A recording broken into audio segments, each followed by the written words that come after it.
আমি দুটো ভালো খবর দিয়ে শুরু করি। এক হচ্ছে আমি শেষ বক্তা, আমার পরে আর কারো কথা আপনাদের শুনতে হবে না।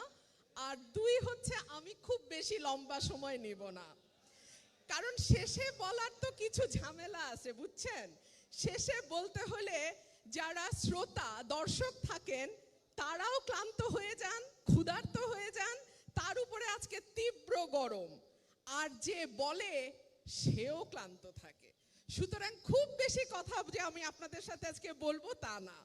আর দুই হচ্ছে আমি চিন্তা করছিলাম এত ভালো ভালো বক্তা আমাদের দলে আছেন যারা এত চমৎকারভাবে এত কঠিন কঠিন বিষয়গুলো, অর্থনীতির বিষয়, গণতন্ত্রের বিষয়, মানুষের ভোটের অধিকারের বিষয় এত চমৎকারভাবে আজকে তুলে ধরেছে যে আমি আসলে নতুন আপনাদেরকে আর কি বলবো, খুব বেশি আর কিছু বলার নাই।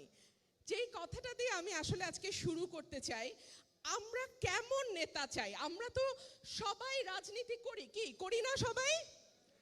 হ্যাঁ, কোনো বিশেষ দল করার দরকার নাই, কোনো বিশেষ রাজনৈতিক দলে নাম লেখানোরও দরকার নাই, কিন্তু আমরা তো রাজনীতি সচেতন মানুষ, না হলে আজকে আমরা এখানে আসতাম না। বাংলাদেশে তো একটা সময় ভোট দিতে পারতাম, তাই না? যদিও সেটা এখন এত পুরনো কথা হয়ে গেছে যে আমাদের আর কারো পরিষ্কার মনে পড়ে না শেষ কবে আমরা ভোট দিয়েছি। আর নতুন যে প্রজন্ম আজকে আমার সামনে বসে আছে, তরুণ যে প্রজন্ম আমার সামনে বসে আছে, তারা তো ভোটের দেখাই পায় নাই। কি সুযোগ হয়েছিল ভোট দেওয়ার?